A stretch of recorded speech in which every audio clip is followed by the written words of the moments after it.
Assalamualaikum warahmatullahi wabarakatuh. Jumpa lagi di Ngopi Disik, Ngobrol Pagi Dialog Bersik bersama saya Saihu Busiri.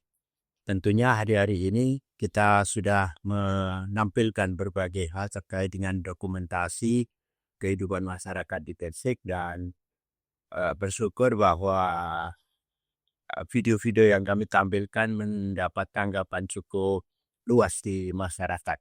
Artinya bahwa kami tidak hanya bekerja di studio, kami juga bekerja di lapangan untuk tahu persoalan yang sebenarnya dialami oleh masyarakat kita. Dan ini menjadi nuansa tersendiri dari video-video kami dan itu mendapat tanggapan yang cukup dari masyarakat. Kami bersyukur dan kami akan lebih giat lagi untuk bisa menampilkan berbagai sudut kehidupan masyarakat di Gresik. Kami berharap ini bisa direspon oleh netizen dengan mensubscribe, like, dan komen di channel kami supaya kami lebih bersemangat untuk bisa menyajikan video-video terbaik yang akan kami create, yang akan kami bikin. Dan tentu di hari-hari akhir saat ini banyak persoalan yang muncul di media sosial, terutama persoalan haji.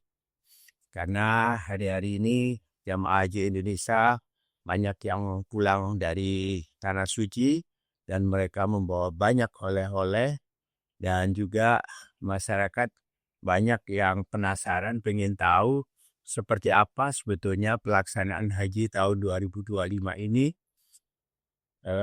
Karena begitu banyak cerita, begitu banyak video yang menampilkan persoalan-persoalan haji yang banyak berpendapat amburadul. Banyak yang berpendapat pelaksanaan haji tahun ini agak tidak cukup sukses. Karena itu hari ini saya akan membahas terkait dengan pelaksanaan haji. Catatan kami bahwa ini adalah catatan pribadi dari redaksi Ngopi Disik. Jadi apapun yang nanti kesan yang Anda terima ini adalah pendapat kami.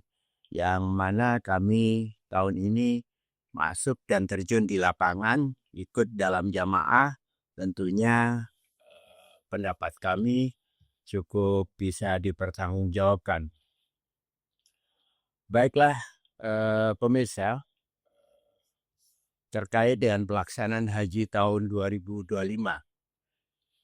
Haji merupakan ibadah rukun Islam yang diwajibkan kepada semua umat muslim di seluruh dunia untuk melaksanakan meskipun hanya satu kali dalam seumur hidup. Tapi tentunya justru karena satu kali dalam seumur hidup ini menjadi catatan penting bahwa pelaksanaan haji harus sukses. Artinya hajinya harus sah sehingga tidak harus mengulang lagi. Apalagi saat sekarang mengulang ibadah haji yang katakanlah tidak sah, tidak sukses, itu butuh waktu panjang karena antrian haji di Indonesia hari ini saya dapat kabar sampai dengan 30 tahun. Ya, pemirsa, ibadah yang paling banyak melibatkan banyak panitia hanya ibadah haji. Ibadah-ibadah lain cukup bisa dilaksanakan secara mandiri, tapi ibadah haji melibatkan banyak sekali personal yang mengurusi haji. Bahkan ini antar negara, artinya harusnya pelaksanaan ibadah haji ini benar-benar dipersiapkan secara matang, secara baik, sehingga pelaksanaan tidak sampai terjadi kesulitan pada saat pelaksanaannya nanti. Baru-baru ini pemerintah Indonesia menerima nota diplomatik dari pemerintah Saudi terkait dengan pelaksanaan ibadah haji. Artinya bahwa pemerintah Saudi betul-betul memberi penilaian secara serius terkait dengan pelaksanaan haji ini. Nota diplomatik bukan surat biasa, bukan surat untuk evaluasi antar departemen, tapi ini sudah urusan negara. Artinya bahwa pemerintah Saudi saat ini mencermati pelaksanaan ibadah haji dengan cermat dan memberi catatan banyak sekali terkait dengan pelaksanaan haji, terutama mengkritisi penyelenggaraan haji dari Indonesia. Bahkan ada berita yang menyebutkan ada niatan pemerintah Saudi memotong kuota haji hingga 50%. Bisa dibayangkan saat sekarang saja tanpa pengurangan kuota haji yang setiap tahun pemerintah Indonesia mengirimkan 221.000 jamaah setiap tahun, antriannya sudah mencapai hampir 30 tahun. Apalagi kalau kuota itu diperkecil 50%, bisa-bisa anak yang baru lahir belum tentu bisa melaksanakan ibadah haji hanya karena antrian jamaah haji yang begitu banyak. Baiklah pemirsa, kita kupas satu-satu terkait dengan pelaksanaan haji ini. Yang pertama, data jamaah haji. Ini menjadi catatan nota diplomatik pemerintah Saudi terkait dengan data jamaah haji. Menurut nota diplomatik tersebut dikatakan bahwa data jamaah haji dari Indonesia banyak yang tidak sesuai antara data jamaah yang dikirimkan ke pemerintah Saudi dengan manifest yang ada di pesawat pemberangkatan jamaah haji. Ini sangat disayangkan. Namun, jika kita telusuri pada saat pendaftaran haji, hal ini bisa difahami bahwa pemerintah Indonesia ketika mereka melakukan pendataan jamaah haji, pendaftaran jamaah haji, banyak memberi toleransi yang cukup besar kepada jamaah haji ini, terutama terkait dengan pelunasan biaya haji. Betapa tidak pelunasan biaya haji yang awalnya dicanangkan tanggal 14 Februari sampai dengan 14 Maret, bahkan sampai 14 April, kemudian diundur lagi. Yang terakhir adalah sampai dengan pembayaran tanggal 2 Mei 2025. Padahal tanggal 1 Mei sudah ada pemberangkatan kloter pertama di Jawa Timur, itu dari kota Tulungagung. Nah, bagaimana bisa hal semacam ini? Tentunya karena pemerintah Indonesia begitu banyak memberi toleransi untuk pelunasan ibadah haji. Padahal setelah selesai pelunasan ibadah haji itulah para jamaah baru akan mendapatkan kopernya. Nah, ketika pemberangkatan begitu cepat harus dilakukan, banyak sekali jamaah yang diberitahukan pemberangkatannya itu jam 9 malam. Besok paginya sudah harus berangkat ke asrama haji. Nah, artinya waktunya cukup singkat. Dengan waktu yang cukup singkat ini bisa kita pahami kalau data haji itu amburadul. Bisa kita tahu data haji pasti amburadul. Karena sebetulnya data haji harus dikirim jauh hari sebelum pelaksanaan ibadah haji. Tapi di pemerintah Indonesia, justru setelah pemberangkatan di kloter pertama sampai dengan tanggal 2 Mei, baru ditutup pelunasan biaya haji. Nah, ini artinya bahwa belum ada data yang valid yang terkirim ke pemerintah Saudi sampai dengan tanggal 2 Mei. Karena tanggal 2 Mei masih menerima pelunasan setoran biaya haji. Nah,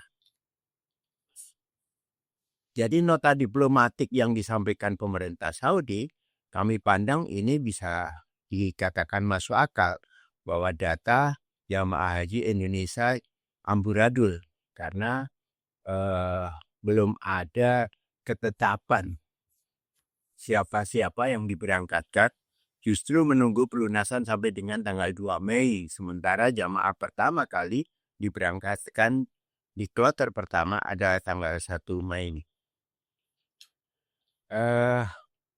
Persoalan yang banyak melingkupi di pelaksanaan ibadah haji tahun ini adalah grouping atau pengelompokan. Pengelompokan sebetulnya sudah didesain sejak awal oleh Kelompok Bimbingan Haji dan Umroh, KBIHU.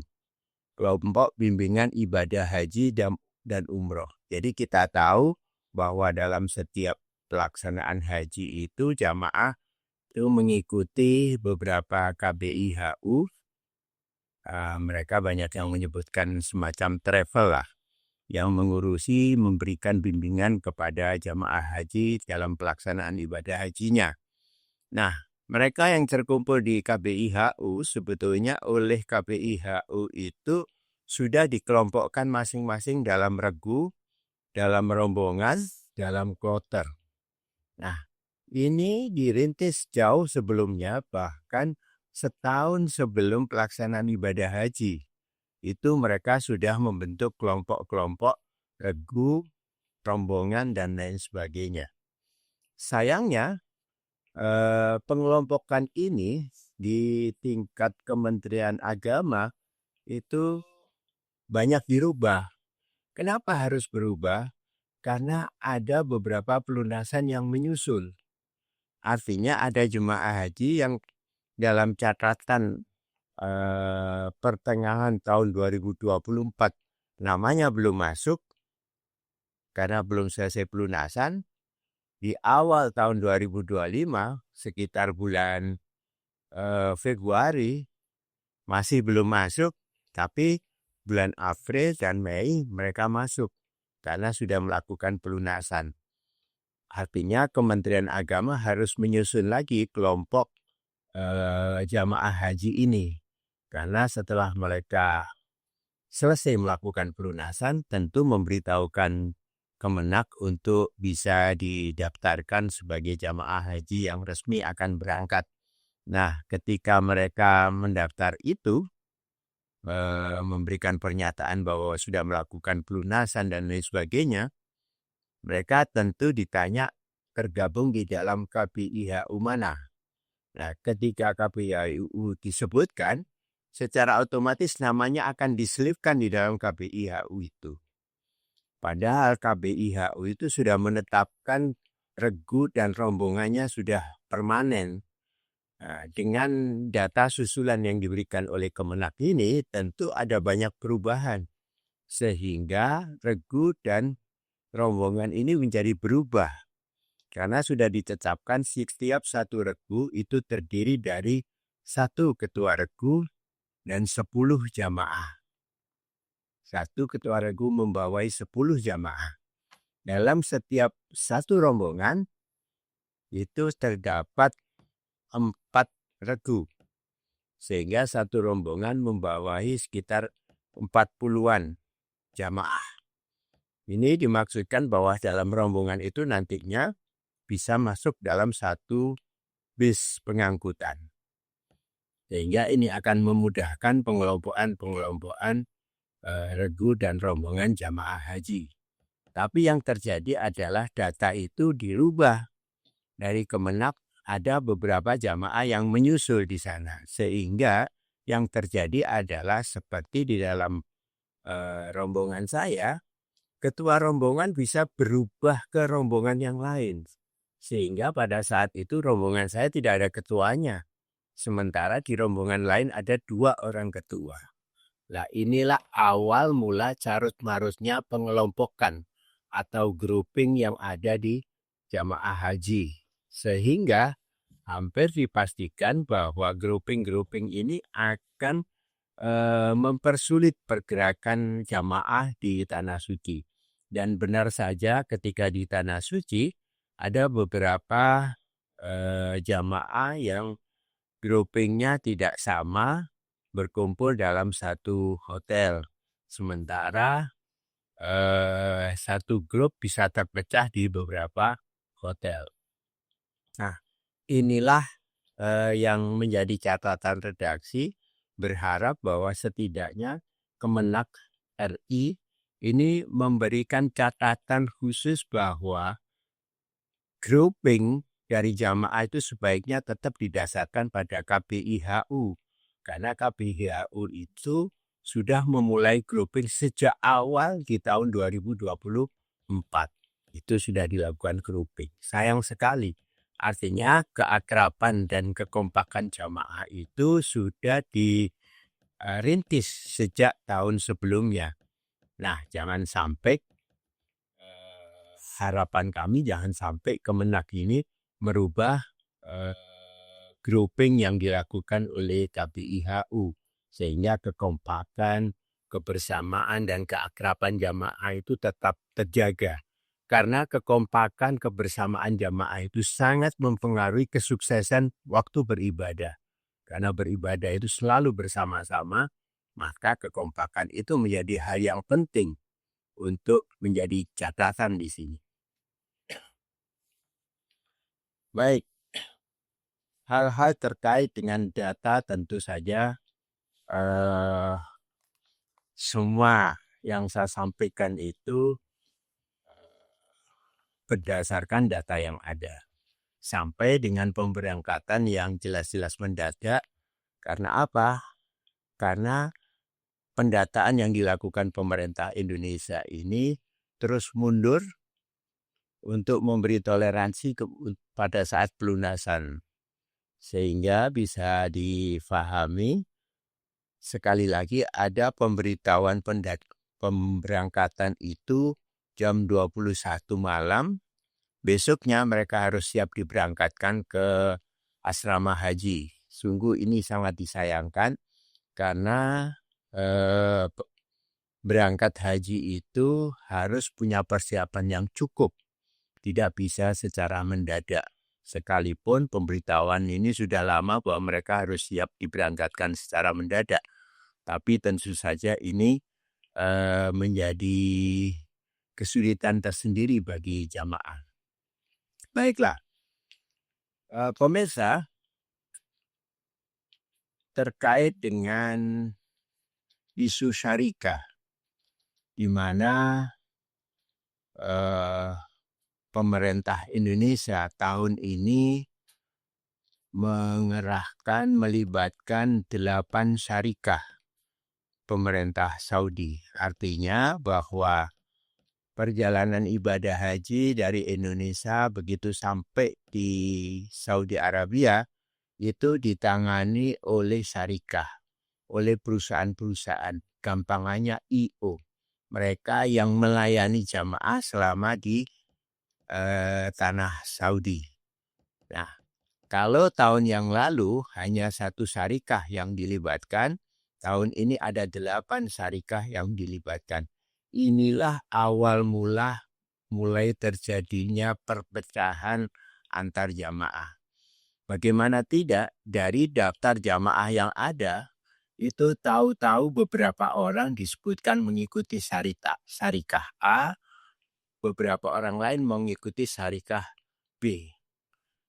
Artinya ketika pembagian syarikah itu tidak melihat pengelompokan dari KBIHU, yang terjadi adalah seorang suami ikut di satu syarikah, sementara istrinya ikut di syarikah yang lain. Itu banyak terjadi.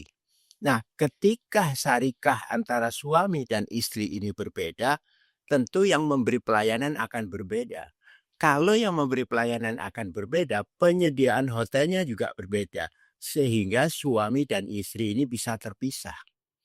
Itu yang terjadi kenapa suami dan istri terpisah di Saudi Arabia. Contoh yang lain, antara lansia, mereka yang butuh bantuan ketika melakukan ibadah haji, misalnya seseorang yang sudah tua, kemudian mereka membutuhkan kursi roda untuk mobilitas selama beribadah di sana, itu bisa terjadi terpisah dengan anaknya yang berniat mendampingi orang tuanya dalam beribadah. Ini sungguh lebih mengkhawatirkan lagi. Karena ketika seorang lansia terpisah dengan pendampingnya, artinya lansia itu tidak bisa melakukan apa-apa tanpa pendamping.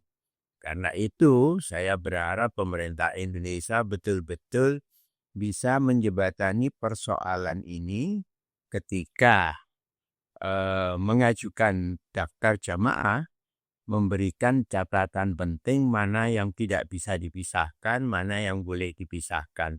Dan saya redaksi berharap bahwa sebaiknya pengelompokan, grouping, itu didasarkan pada pengelompokan di KBIHU, Kelompok Bimbingan Ibadah Haji dan Umroh.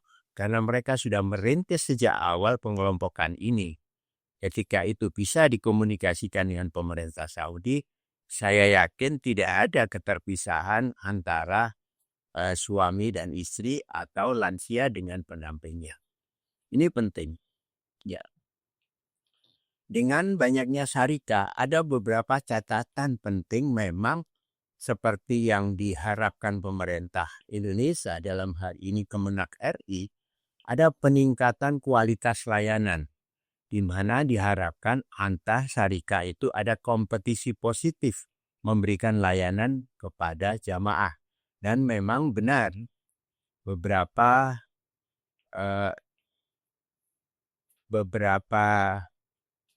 waktu event-event itu kita sebagai jamaah mendapat layanan yang cukup baik. Misalnya ketika turun dari pesawat kita sudah disambut oleh syarikat, kita diberitahukan di bis mana kita harus diangkut.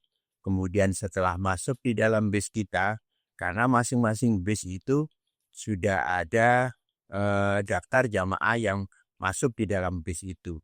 Sehingga kalau tidak ada daftarnya, seseorang tidak bisa ikut bis itu. Ya, ada manifestnya di masing-masing bis. Setelah kita masuk di dalam bis di absen lagi, diperiksa lagi apakah benar sesuai dengan catatan yang diberikan oleh syarikat. Setelah selesai, maka jamaah diminta menyetorkan paspornya untuk bisa disimpan di syarikat. Setelah disimpan di syarikat, dibagikan makanan, kemudian ditutup untuk berangkat ke hotel. Sebelum berangkat ke hotel, pintu bis disegel supaya supir tidak bisa memasukkan jamaah lain selain dari daftar yang ada. Bahwa ketertiban, keamanan, pendataan itu sangat kuat pengawasannya pada tahun 2025 ini. Jadi begitu masuk bis, begitu paspor diambil, dibagikan makanan, bis ditutup lalu disegel. Setelah disegel diberangkatkan ke hotel. Sampai di hotel diperiksa, kalau segelnya tidak terbuka, maka tidak ada persoalan, dipersilakan masuk ke hotel. Sebelum masuk hotel dibagikan lagi makanan. Jadi syarikat betul-betul memanjakan jamaahnya waktu di sana. Nah, ini sesuai dengan harapan pemerintah Indonesia bahwa masing-masing syarikat itu memberikan layanan, ada kompetisi memberikan layanan yang lebih baik. Nah, di rombongan pertama, kloter-kloter awal yang diberangkatkan ke Saudi tentu akan ke Madinah dulu sebelum ke Makkah. Mereka diinapkan di hotel di Madinah, ya. Kemudian sediaan makanan cukup, enak, bagus, bersih, dan sesuai jadwal. Kita tidak pernah menemukan makanan yang terlambat datang. Makanan selalu datang tepat waktu. Pagi hari jam 5 sudah ada sarapan pagi. Siang hari jam 11 sudah ada makan siang. Malam hari jam 5 sore sudah ada makanan di hotel. Dan semuanya terbungkus dengan rapi dan bersih. 2 kali dapat buah, yaitu makan siang dan makan malam. Selalu akan diberikan buah. Nah, artinya bahwa persoalan makanan selama pelaksanaan haji tahun 2025 cukup baik. bahkan sangat baik. Satu ketika jamaah ada yang melaporkan makanan itu sedikit berair di sayurnya. Ketika dilaporkan, diumumkan bahwa seluruh makanan tidak boleh dimakan. Karena dalam 1 jam ke depan akan dikirim ulang, akan diberikan ganti makanan yang baru. Dan memang benar saja, dalam 1 jam dikirimkan makanan yang baru, yang lebih fresh, yang lebih enak, dan tidak berair. Ya, itu. Bahwa makanan cukup terjamin sejak di Madinah. Persoalannya, ketika di Madinah, semua jamaah haji, karena paspornya sudah ditarik di Syarikat, kemudian Syarikat punya kewajiban menerbitkan kartu nusuk. Saya perlihatkan, ini kartu nusuk. Kartu ini tercantum ada nomor paspornya, ada nomor visanya. Cukup dengan kartu ini, polisi sudah bisa menerima bahwa Anda termasuk jamaah haji yang legal karena punya paspor dan visanya jelas visa haji. Kalau jamaah yang menggunakan visa selain visa haji tidak mungkin akan mendapatkan kartu nusuk. Dan ketika mereka tidak punya kartu nusuk, kemudian ditelusuri betul visanya bukan visa haji, mereka akan dibawa ke Jeddah. Tidak diizinkan memasuki kota Mekah. Itu yang terjadi. Termasuk para mukimin, orang-orang Indonesia yang sudah lama tinggal di Saudi, tidak mengajukan izin untuk berhaji pada tahun 2025 ini, mereka akan dikeluarkan dari Makkah. Mereka akan ditempatkan di Jeddah dan tidak diizinkan memasuki kota Makkah. Ya. Ini kartu nusuk. Kemana-mana kita akan selalu diperiksa oleh polisi kartu nusuk ini. Contoh misalnya, ketika kita umroh sunnah, maka kita berangkat ke Tanim untuk mengambil mikot di sana. Ketika mikot selesai, keluar dari Tanim sudah dicegat polisi, diperiksa kartu nusuknya. Apakah benar kita sebagai jamaah haji legal atau ilegal? Diperiksa. Kemudian menuju ke Masjidil Haram diperiksa lagi. 1 kali perjalanan bisa diperiksa sampai 7 kali pemeriksaan. Jadi checkpointnya banyak sekali. Dekat terowongan sebelum Masjidil Haram ada polisi di sana untuk cek kartu nusuknya. Jalan menuju masjid sudah ada polisinya untuk cek kartu nusuknya. Di gerbang masjid diperiksa lagi kartu nusuknya. Benar enggak jamaah ini jamaah yang legal atau ilegal? Jadi cukup ketat pemeriksaan pemerintah Saudi di tahun 2025 ini. Jadi memang tidak bisa main-main terkait dengan legalitas siapa-siapa yang diizinkan berada di kota Makkah. Tidak hanya melakukan ibadah, tapi berada di kota Makkah saja dipersoalkan ketika mereka tidak mempunyai visa haji. Tentu netizen pernah melihat beberapa video mereka-mereka yang sudah membayar biaya haji sampai ratusan juta, menggunakan Haji Plus, tapi ternyata visanya yang diberikan oleh travel-travel itu bukan visa haji. Mereka banyak yang memberikan visa ziarah, visa wisata.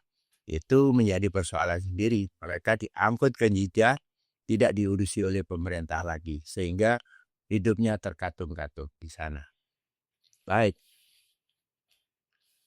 Sampai di Madinah, ibadah cukup intens, bisa melakukan jamaah dan diharapkan jamaah haji bisa melengkapi jamaahnya sampai 40 yang kita sebut sebagai arba'in di Masjid Nabawi. Nah, 9 hari di Madinah sudah cukup untuk menyelesaikan arba'in. Setelah itu jamaah akan dilakukan perpindahan dari Madinah ke Mekah. Ada beberapa catatan penting. Ini sempat terjadi perdebatan waktu di Madinah. Karena apa? Karena syarikah itu memunculkan daftar mereka yang harus diberangkatkan ke Madinah, dan ternyata yang didahulukan adalah para petugas, ketua kloter, bagian kesehatan kloter, kemudian pembimbing ibadah di kloter, itu mau diberangkatkan duluan. Nah, ini mereka berdebat. Kenapa? Mereka ingin berangkat di akhir setelah jamaah tahu betul sudah diberangkatkan ke Mekah. Nah, akhirnya mereka harus berdebat dengan syarikah supaya diberangkatkan di akhir setelah memastikan semua jamaah sudah terangkut. Nah, pengangkutan jamaah ke Mekah sama, semuanya menggunakan manifest. Setiap bis ada daftar jamaah, tidak boleh lebih, tidak boleh kurang. Semua harus sama. Termasuk koper-kopernya. Harus dalam satu bis yang sama untuk koper kecil. Untuk koper besar diangkut dengan truk. Diberi catatan kloter berapa dari embarkasi mana harus diberangkatkan. Saking banyaknya yang diurus terkait dengan jamaah dan kloter ini, ada beberapa jamaah yang kloternya masih tertinggal di Madinah. Bahkan ketertinggalan ini sampai cukup lama, selama 7 hari di Makkah mereka belum menerima kopernya. Karena kopernya tertinggal di Madinah. Beberapa jamaah menyampaikan kekecewaannya kepada petugas haji daerah yang perannya sama sekali tidak terlihat, sama sekali tidak bisa dirasakan oleh jamaah. Petugas haji daerah ini kerjanya apa? Sama sekali tidak bisa dirasakan oleh jamaah. Padahal jamaah menginginkan ketika terjadi persoalan seperti koper yang tertinggal di Madinah sementara jamaah sudah sampai di Makkah, diharapkan petugas haji daerah inilah yang bisa menyelesaikan persoalan untuk bisa segera memberangkatkan koper-koper yang masih tertinggal di Madinah untuk bisa disampaikan kepada pemiliknya yang ada di Makkah. Sayang sekali hal ini tidak terjadi, sehingga banyak sekali jamaah yang mempertanyakan peran petugas haji daerah. Yang kita tahu tentu pemerintah menganggarkan biaya khusus untuk mereka. Sayangnya peran mereka tidak cukup signifikan untuk bisa dirasakan oleh jamaah. Di Makkah sama, urusan makanan cukup baik, berkualitas, dan diantar sesuai dengan jadwal yang ada. Persoalannya muncul ketika dari Makkah masuk ke musim haji yang utama, yaitu Armusna, Arafah, Musdalifah, dan Mina. Ini istilah yang digunakan untuk menekankan bahwa inilah peribadatan haji yang sebenarnya. Bahwa semua jamaah harus berada di Arafah di saat hari Arafah, yaitu 9 Dzulhijjah. Nah, pengangkutan dari hotel ke Arafah ini bukan persoalan mudah, karena jumlah jamaah yang jutaan itu harus dibawa oleh bis yang kapasitasnya sekitar 45-50 orang dalam satu bis. Bisa dibayangkan berapa banyak bis yang dibutuhkan, berapa banyak waktu yang dibutuhkan. Belum lagi kita tahu jumlah kapasitas jalan di Makkah itu tidak banyak perubahan, sehingga kemacetan ada di mana-mana. Nah, untuk mengatasi kemacetan ini, ya, di hari akhir sebelum kita diberangkatkan ke Armusna, jamaah diberikan makanan yang ditakutkan pengirimannya terlambat karena kemacetan, diberikan makanan yang siap saji. Ada nasi dalam bag kantung aluminium, dikasih air panas jadi nasi. Ada masakan yang tinggal dituang untuk bisa langsung dimakan. Menunya menu Indonesia banget. Ada opor ayam, ada semur ayam, ada rendang. Nah, itu semua disiapkan oleh Sarika. Artinya di 3 hari terakhir sebelum kita diberangkatkan ke Arafah, jamaah diberikan makanan siap saji yang bisa diberikan secara langsung untuk 6 kali makan dalam satu dus, sehingga tidak akan terkendala terkait dengan kemacetan yang ada di Makkah. Nah, pengangkutan dari hotel Makkah ke Arafah didahului dengan pembentukan kafilah. Artinya ada regrouping lagi. Selain regrouping yang dilakukan oleh KBIHU, kemudian regrouping yang dilakukan oleh Kemenak yang merubah grup yang ada di KBIHU, sampai di Makkah, Syarikah juga membentuk grouping lagi yang namanya kafilah. Di dalam satu kafilah itu satu hotel bisa dibagi beberapa kafilah. Ini merujuk pada penempatannya nanti di Arafah. Sehingga dalam satu hotel bisa terpisah dalam beberapa tenda di Arafah. Ini pembentukan kafilah. Kemudian penetapan jadwal pemberangkatan yang tidak pasti. Ketika sudah mendekati Arafah, kita tidak tahu diberangkatkan jam berapa. Semuanya selalu menjawab, tunggu saja nanti ada pemberitahuan. Dan ini tentu membuat kita yang berniat pergi ke Arafah sebelum berangkat tentu harus niat haji dulu. Nah, kapan niatnya? Ini agak membingungkan karena kita tidak tahu kapan diberangkatkan ke Arafah. Semuanya serba mendadak. Sehingga pagi hari kita sekitar jam 9, jam 10 kita sudah niat haji. Nyatanya kita diberangkatkan baru jam 4 sore.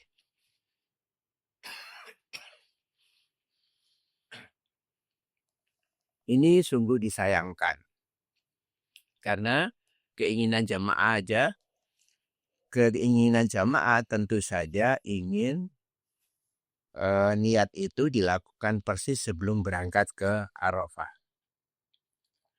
Tapi apapun yang terjadi, jamaah selalu menerima dengan keadaan yang pasrah dan sabar. Waktu itu kita diberangkatkan ke Arafah dengan puluhan bis. Ya.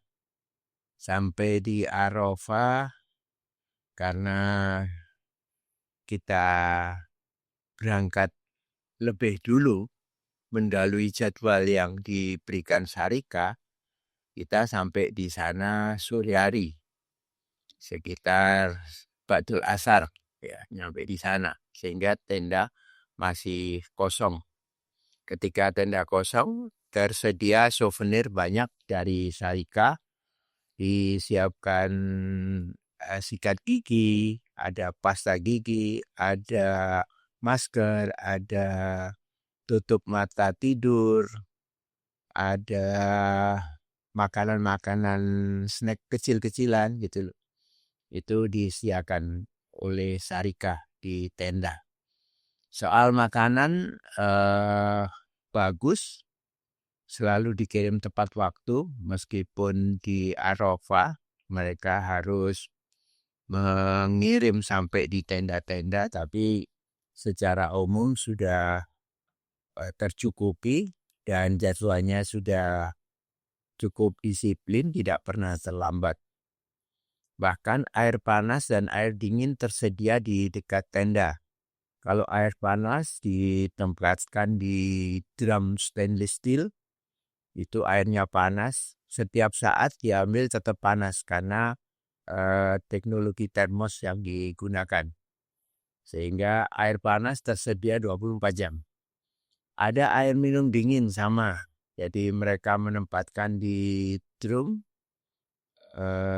di bawahnya diberi es batu, kemudian di atasnya ditaruh botol-botol minuman, sehingga air panas dan air dingin tersedia setiap saat di Arafah.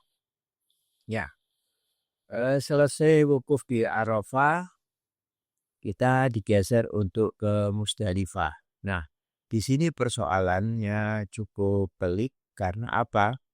Karena di Arafah jamaah yang berkumpul sekian juta orang, kemudian mereka harus diangkut oleh bis yang kapasitasnya sekitar 50. Lagi-lagi terjadi antrian untuk mendapatkan bis. Sehingga kami jamaah yang selesai sholat isya sudah siap untuk antri bus, baru terangkut jam 1.15 menit. Cukup malam. Sehingga karena cukup malam, bisa difahami bahwa pengantaran dari Arafah ke Musdalifah itu langsung dilanjut ke Mina tanpa berhenti di Musdalifah. Dalam ilmu fikih disebutkan ini sebagai murur, bahwa tidak perlu mikot di Musdalifah, tapi bisa langsung lewat saja di Musdalifah, langsung menuju ke Mina. Dan ini sudah disepakati bersama terkait dengan hukum bagaimana seseorang melakukan murun, apakah dibolehkan atau tidak. Dan sudah ada fatwanya dibolehkan melakukan murun tanpa harus menginap di Musdalifah.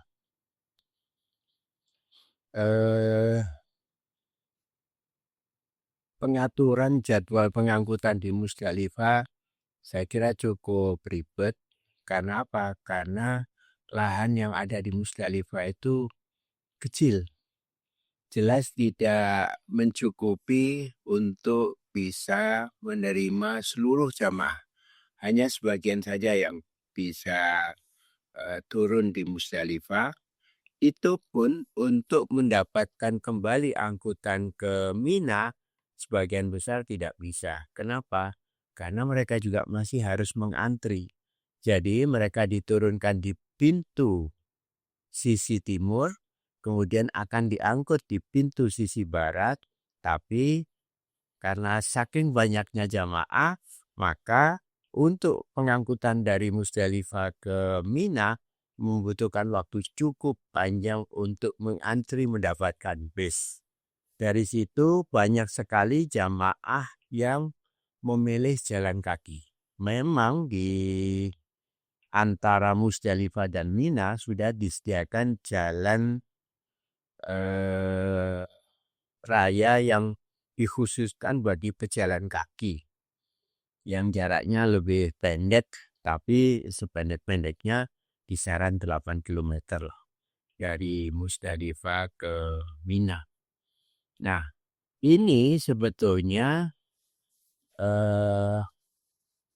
titik beratnya ada di kapasitas bis yang hanya 45-50 orang.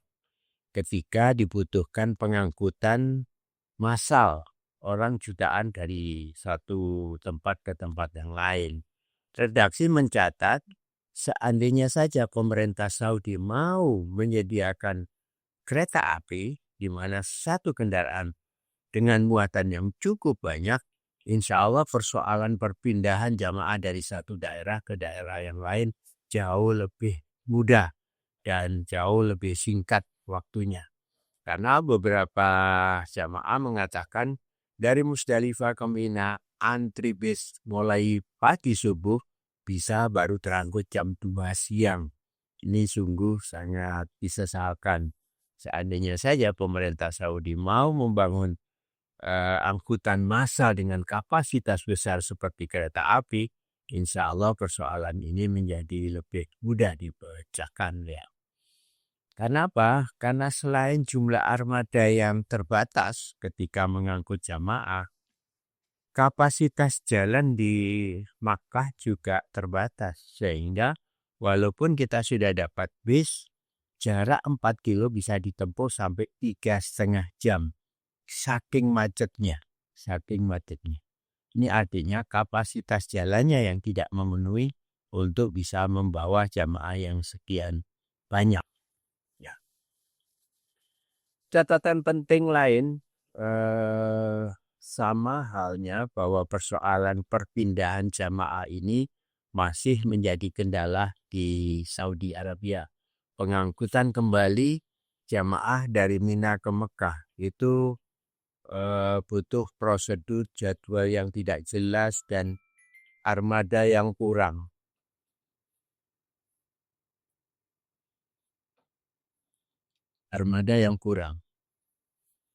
Nah, sehingga antrian dari Mina menuju ke Mekah untuk mendapatkan angkutan ke Mekah bisa mulai dari pagi hari sampai malam hari. Karena ada keterbatasan armada, keterbatasan jalan, jadwal, dan lain sebagainya. Ya. Setelah di Makkah, jamaah tentu melaksanakan tawaf ifadah, sa'i, kemudian tahallul, dan mereka selesai melakukan ibadah haji yang utama. Di akhir sebelum kembali ke tanah air, mereka akan melaksanakan tawaf wada sebagai tawaf perpisahan sebelum kembali ke tanah air. Pengangkutan kembali ke tanah air sebetulnya cukup baik karena jadwal penerbangan tidak mungkin bergeser. Pasti tepat waktu, penerbangannya juga pada waktu itu. Di Saudi Air, mereka memberi layanan yang cukup bagus, baik di bandara, karena kita nyampe di bandara, kita diberikan snack, kemudian diberikan minum yang cukup, kemudian sambil menunggu pesawat. Di pesawat juga sebelum naik pesawat, kita dibagikan souvenir berupa Al-Quran yang ini menjadi rasa yang cukup mengesankan bagi jamaah ketika pulang diberikan souvenir berupa Al-Quran. Secara umum, makanan di pesawat cukup baik dan enak. Selama penerbangan sekitar 9-10 jam dari Jeddah ke Surabaya, kita dapat makan 2 kali, makan berat 2 kali, kemudian ada snack yang dikatakan boleh dibawa pulang, kata mereka seperti itu. Yang terakhir diberikan snack sebelum turun pesawat. Ya, begitu sampai di Bandara Surabaya, kita diangkut bus, nunggu berapa menit, setelah terkumpul semua diangkut ke asrama haji lagi. Untuk yang penting pembagian air zam-zam, kemudian di sana juga ada upacaranya, upacara selamat datang kembali ke tanah air, dan jamaah menganggap ini terlalu bertele-tele karena prosedur yang dilalui di asrama haji dianggap terlalu lama. Banyak pidato-pidatonya, ada sambutan dari ini, dari itu, ya kan? Pembagiannya setelah sambutan dan lain sebagainya, karena waktu itu karena menunggu salah seorang pejabat untuk memberikan sambutan, kita diajak untuk sholawatan. Artinya banyak waktu yang terbuang di asrama haji. Terlalu lama. Saya berharap upacara-upacara atau hal-hal yang seremonial di asrama haji dipangkas lebih singkat lagi, sehingga jamaah tidak terlalu lama untuk bisa sampai ke rumah. Belum lagi setelah di asrama haji tentu mereka akan dikumpulkan di KPIHU-nya masing-masing, dan itu juga butuh waktu lagi di sana. Sehingga sekali lagi redaksi berharap bahwa pelayanan di asrama haji ketika kedatangan untuk bisa dipersingkat sehingga tidak memakan waktu cukup lama karena jamaah sudah cukup lelah dari perjalanan yang 9-10 jam. Nah, itulah tadi catatan penting dari redaksi terkait dengan pelaksanaan ibadah haji tahun 2025. Sekali lagi, catatannya bahwa ini adalah opini yang disampaikan oleh redaksi terkait dengan pelaksanaan haji tahun 2025. Bisa jadi ada yang berbeda dari apa yang Anda rasakan sebagai jamaah haji atau saudara-saudara, rekan-rekan, tetangga Anda yang berangkat haji di tahun 2025 ini. Semoga beberapa catatan penting, terutama nota diplomatik dari pemerintah Saudi, benar-benar menjadi koreksi atas pelaksanaan ibadah haji di Indonesia. Terima kasih. Sampai ketemu di podcast yang akan datang dan kita akan memperbanyak terkait dengan